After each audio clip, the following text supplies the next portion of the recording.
for another motherfucking video. How y'all living, fam? Look, hey, I hope everyone's having a great week, great day, night, whenever y'all are watching this video right up and through her, okay? And y'all, honestly, all the shit that's going on here in St. Louis, which if you guys have not seen my last video, check it out. I'll link it down below. It's actually the video that just came out right before this. Kind of explains why I felt it was necessary, okay, to come out with something a little bit more positive, okay, and something that I hope is going to be able to help those of you guys that are heading in to your collegiate years, maybe even for those of you guys that are heading into college, maybe your senior year in high school. This is also going to be something that's going to help out parents out there as well, so pay close attention, okay, because a lot of these things are going to also be things you're going to want to, if not kind of have in the back of your mind for future reference, but even to talk with your son or daughter about as they head in to their next journey in life if they plan to go to college, okay? This video, as you guys can see, is basically 8 things that I wish I had known, okay, before I went to college, okay? And there could be more that come out of this as I speak. Y'all know I kind of go off the dome, but I took a couple notes of just some things that I knew off the top of my head that I know before I went in I didn't know shit about until I got there and had to experience it myself, or I had to learn through somebody else. I saw them go through it, okay? And I'll try to share some experiences along the way. We're gonna just go with the flow here, okay? So I apologize in advance if this video is super long. I'm hoping that it's not gonna be, okay? Take notes and let's go. First up, selecting a major. Very important in your college career, okay? You don't necessarily have to have a major selected necessarily when you get into school. It doesn't have to be your last and final decision. You have time to go ahead and make a decision if you want to switch majors or whatever the case may be, okay? However, at some point in time before you graduate, you're going to have to figure out what you want to graduate with, okay? Whether it's a BA, a BS, an associate's, whatever the case may be, you're going to have to make a decision on what that emphasis is going to be, okay? And that major is going to help you to determine exactly what your next path is going to be after college, whether it's grad school, med school, law school, corporate America, whatever the case may be, that major is going to have a lot to do with what you're trying to pursue after the fact, okay? The biggest thing and the most important thing that I have to say to all of you guys that are trying to make this decision right now is to make sure that you choose a major that best suits you and the career path that you want to pursue, okay? And the reason why I say this is because I can tell y'all from firsthand experience, one of the things that my parents wanted me to pursue, being that I'm Haitian American, both my parents are Haitian, y'all know how Caribbean folk are, okay? They wanted me to pursue medicine, and when I say I got peer pressure like a motherfucker to pursue medicine, that was what it was. And they just at the time felt that that was the best career path for a black woman to be successful and to make good money.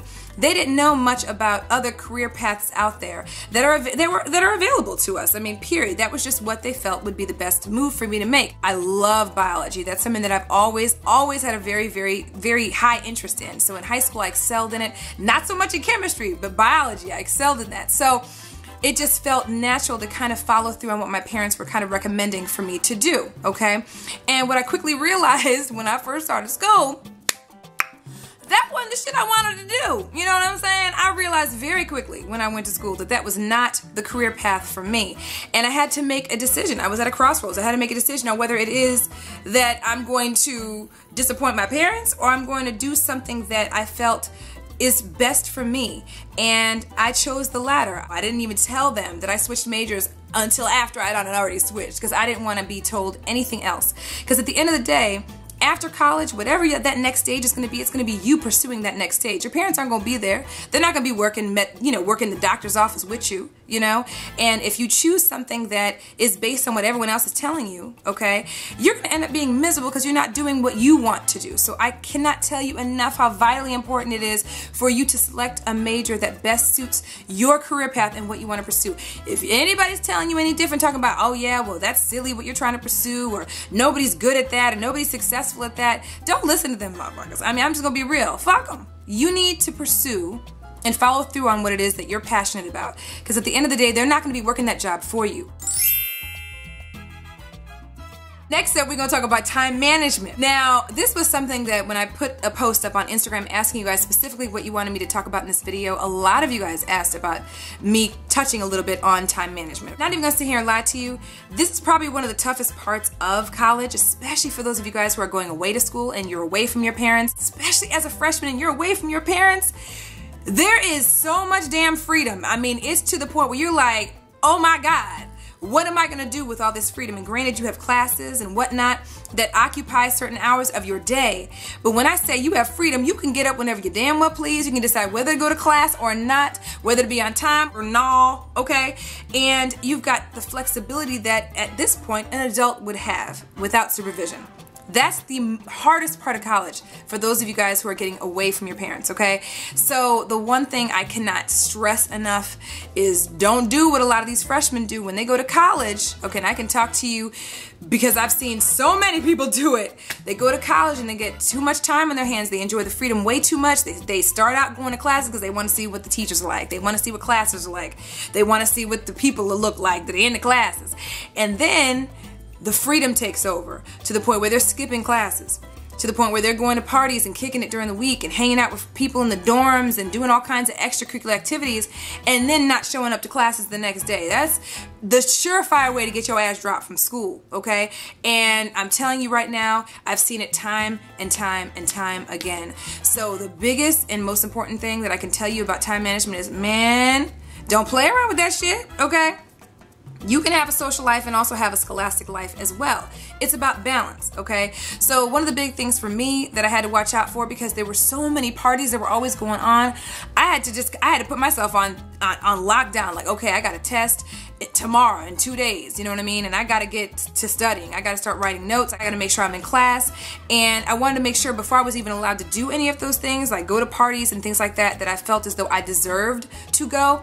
Granted, I'm not going to sit here and lie and act as if I ain't never been to no party and pulled an all-nighter that same night. I've done that many a times. Juice and I used to do it all the damn time.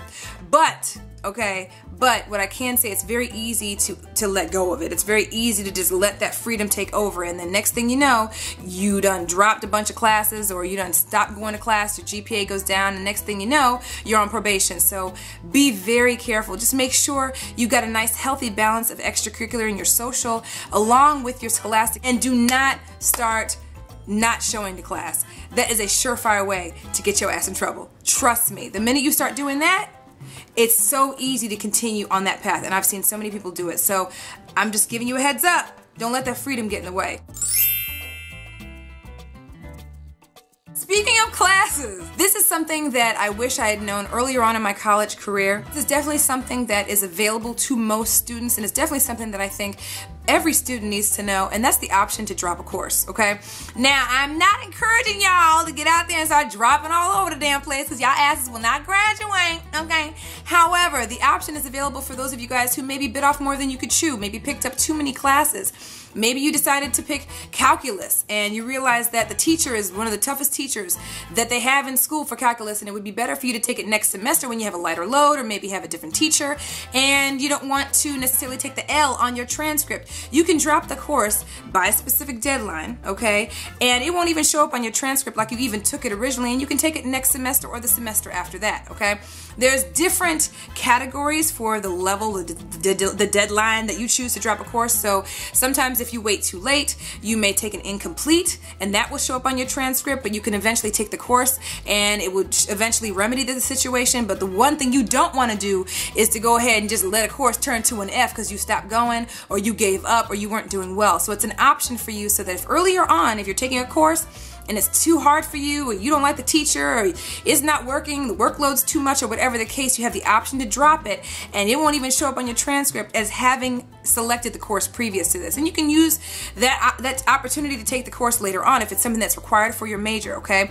I did that for math specifically. That's not my best topic. I love the sciences, but I hate math, okay? So for me, I felt like it would be better for me to take the required math courses for my major when I knew I would have a lighter load in that particular semester. So that's what I did. There are deadlines associated with it, so you need to pay very close attention. I mean, literally, the minute you find out or figure out that this course is not for you, you need to go to your academic office, and you need to find out what those deadlines are so that you can make that decision. Don't go ham doing that shit, because I promise y'all, and everything I love, y'all asses will be 10-year students. This is just an option that's available in case you don't want to take an L on your transcript. Yeah, I know. Y'all probably like, what the hell? Okay, now keep in mind, I know not everybody who watches this channel are women. I'm only speaking as a woman. However, You can replace boys, okay, with women as well, because we do this shit too, okay? Now, let me go ahead and just keep it real with y'all. When you go to college, you're going to have a whole hell of a lot of distractions, okay? You're going to have parties and sorority things and all kinds of shit, okay? But one of the biggest things as a female that you're going to engage on when you're in college is the men's, the boys, the athletes, them motherfuckers, okay? Now, the reason why I felt like it was very important for me to bring this up in this video is because they can very well be one of the biggest distractions that could hinder your damn career as a college student. Let me tell you why. When one of the little boys comes all up in talking about some, can we go on a study day? You want to study together and everything? And they want to come to your dorm, or they want you to come to their dorm. Okay. It's not always 100% every time they ask you to do that shit that's what they mean. And they want to study some other shit. Trust and believe, I know firsthand, I married my study partner. Okay, so don't let these little men's, okay, little boys distract you from what your goal is. I've seen this time and time again where people are putting their college career on hold because they done got involved with some boy that they all of a sudden became boyfriend, girlfriend with, and they started limiting the things that they were, going to do college-wise, pursuing things outside of college as well because they got into relationships. And reality is, in college, you're going to explore so many different things, okay? And you're going to get your taste of freedom that you may not have had living with your parents, if that's the case, okay? So just be careful with the boys. And I'm not saying boys are the only people that do it. We women do it too. I'm just speaking as a woman who dealt with that in college, okay? Don't let that stuff become a distraction. You can date, have a little fun, do your thug. This will make sure you get your study on.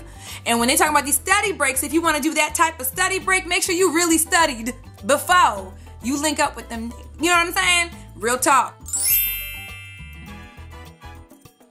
So a lot of opportunities are going to present themselves when you're in college, for the most part, okay? And depending on the major that you choose and what you decide to finally stick with, okay? The one thing that I definitely encourage is to apply for an internship, okay? An apprenticeship, shadow someone in the career path that you're trying to pursue.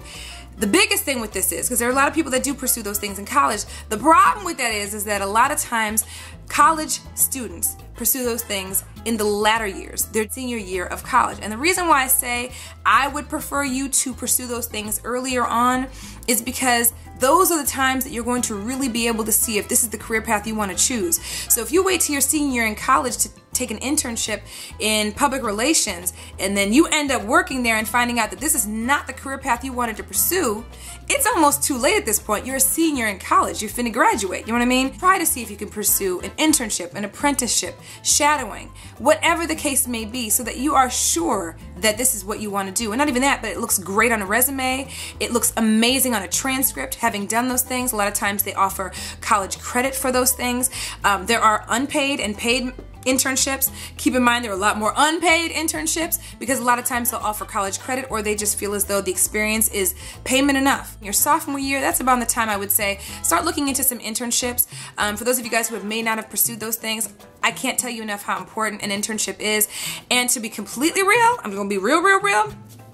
When you get out of college, if you try to go into corporate America or any kind of job for that matter, and you're submitting a resume and then, they got 1,000 more resumes that they're looking at beside yourself, your internship or the extracurricular activities that you chose to do to enhance your career in college could be what sets you apart from the next person that they look at that may have similar, attributes, similar GPA, similar, college background, whatever the case may be. So that might be that one thing that might make you look even better on your resume because they want to see well-rounded students, that you're not just about the grades, that you also balanced, life as a student, but extracurricular activities as well. I can't tell y'all enough how important it is to get involved, okay? And I don't mean just fraternities and sororities. I know that those options are available and those are great opportunities. I cannot express how important it is for you to also look into joining clubs at your school, getting involved. It could be the government, your school, the student government, or whatever the case, or, there are clubs that are specific to your major, advertising clubs, public relations clubs, medical clubs, whatever the case may be. But make it a point to make sure to get involved in school, okay? And once again, same thing applies. You may have your resume out there amongst 2,000 applicants because everybody and their mom is submitting resumes to some of the same jobs, okay? But what might set you apart is the fact that not only have you done well in school, you got this degree. In addition to that, you not only did that, but you also were able to balance your student life with everything else outside of that, okay? And you were able to participate in clubs that'll give you more life experience. That's what people want to see in the corporate world or in the work world. They want to know that you are well-rounded, that you have experiences outside of just going to class. On my Instagram post, a lot of you guys talked about this too, asking about balancing working in school, etc., okay? I did work in school. I did work a part-time job. My parents did not want me to because they wanted me to focus specifically on my schooling, but I actually liked having my little extra money, and on top of that, it gave me something a little bit different to do. I was able to meet different types of people, in addition to the fact that my parents had me on some really fucked up budget where I never had no money. Not never, okay? So I was one of them broke college students, and I felt like I just wanted to be able to go and, you know, make my little extra money so that I could actually go get my own food and go to the grocery store and do that type of thing and participate in things that I wanted to do, you know what I mean? So I ended up working a little part-time job. Now, do I say and encourage everyone to do so? Not necessarily. It depends on you as a person, whether you think you can handle the workload or not. Working in school is not a problem. Working part-time in school is not a problem. Just make sure you don't bite off more than you can chew, okay? So make sure that your boss understands and knows, because depending on where you're working, if you're working outside of school, you have to let them know, I've got a workload, I have to be at school these hours and these days. And so if it's in your college town, they'll probably understand that, because most people that are working in those areas are probably students themselves, so they probably more than likely we already understand that. But just make them understand, I've got classes that I've got to go to, and I don't want that to interfere with my class schedule. And let them know how many hours you want to work or whatever the case. But just be careful, like I said, do not bite off more than you can chew. Lastly, freshman 15, 20, 40, 50. Okay, look, I ain't even gonna lie to y'all. Literally every single person, for the most part, that I know that went to school their first year came back with at least 15, 20 pounds more on them, okay? Period. It is a very tough thing to avoid. The reason it's so easy is because now you've got freedom and flexibility. You can eat when you want, whatever time of day that is, and there's a lot of late night eating in college. Specifically, if you're pulling all-nighters, you're going to order a pizza. A lot of the places that are available to order from are going to be available most of the night, okay? Because the pizza places know there's people that are looking to get pizzas delivered because they're studying overnight. You know, they went out drinking, had a good old time, whatever the case may be. Okay, so the big thing that I can truly tell you from my experience, look, I gained that little freshman 20. I gained freshman 20, okay? At least freshman 20, okay? And the reason I gained that weight was, number one, I was always eating in the cafeteria, which never had any healthy food, and the only thing that was close to healthy was salad, which I just wasn't a salad person at the time. I was always eating whatever was in there. I was constantly ordering pizza, and it would be late at night, then you know, study, and then you go to bed. You're not doing any physical activity. I did work out at the gym, but again, if you are going to the gym, you work out a little hour, do a little thing, you know, talk to your friends, you know, socialize, mix and mingle, you know, because it wasn't that serious to work out. And then you go home and you eat macaroni and cheese, or you have pizza, you go out with your friends and have some food and whatever the case may be, and you're not really watching it. You're going to gain it anyway, whether you're working out or not. So the one thing I can definitely say, if you have the option, if you have a kitchen in your dorm, there are some dorms that do have kitchenettes or whatever, or you have a little mini fridge, definitely invest in a little mini fridge, put some yogurts in there, go to the grocery store every now and again, pick up some yogurt, some little snacks, things that you know you can kind of munch on, snack on, so you're not tempted to call and ask for pizza at 3 in the morning. If you need something, just get a little, you know, bag of pretzels or whatever the case. But I'm telling you right now, it's very easy to gain that freshman 15, 20, 30. I've seen everybody do it, okay? And then the next year, everybody coming back trying to lose it all. So it's rough, okay? And some people still haven't, okay? So the one thing I can definitely tell you, definitely go to the gym at your school. Most schools have at least a little mini gym that you can go to. Definitely highly recommend that. Just watch the late night eating. That's the biggest thing that you do in college, is late night eating. So if you can, just make sure you stock your little mini fridge full of stuff if you can, especially if you're living in a dorm. It's perfect for that. Yeah, anyway. anyway, I hope you guys at least kind of give you a starter guide as far as what you would want to kind of, you know, plan for when you're going to college. If there's any additional questions or anything you guys have for me, leave those comments down below. Anything else that you guys want people to know, anybody's watching this video who is going to college or in their junior and senior year in high school trying to make that transition, comment down below. Fill us in. Let us know if there's anything else that you learned from your scholastic career that you would probably recommend someone else do, okay? And if there's anything else that you guys want me to do a video on, comment on those things as well. So let me know down below and I will certainly do it in a video. And that's it, y'all. Thumbs up this video if you love seeing these videos from your girl. And y'all know what the deal is. Follow me on Twitter, twitter.com/SocialiteSandy. Hit me up on my Facebook fan page and my Pinterest page. Those links are down below. Hit me up on my blog, TheSocialiteLife.blogspot.com, and hit me up on Instagram at SocialiteSandy. And you already know I love y'all. And I will see y'all in the next video. Love y'all. Bye.